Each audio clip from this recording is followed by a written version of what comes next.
வாங்க ஃப்ரெண்ட்ஸ், எங்கள் குலதெய்வம் கோயிலுக்கு உங்களை அழைச்சிட்டு போய் காட்டுறேன். என் குலதெய்வம் பேர் வீரனார் ஐயா.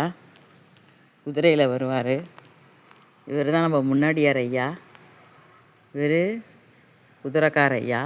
கிராமம்னாலே நல்லாயிருக்கும். குதிரை இந்த மாதிரி பார்த்தா கிராமத்தில் கோயிலெலாம் பார்த்தா குலதெய்வம் கோயிலெலாம் பார்த்தா ஆசையாக இருக்கும். இது சாப்பாடு கிடா வெட்டி பூசை போட்டு எல்லாருக்கும் சாப்பாடு போடுறதுக்கு சரி பண்ணியிருக்காங்க.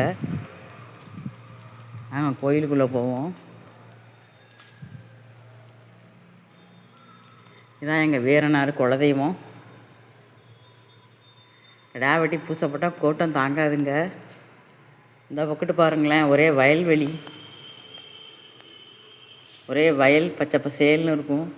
இயற்கை ரம்மியமாக காட்சி அளிக்குது பாருங்கள்.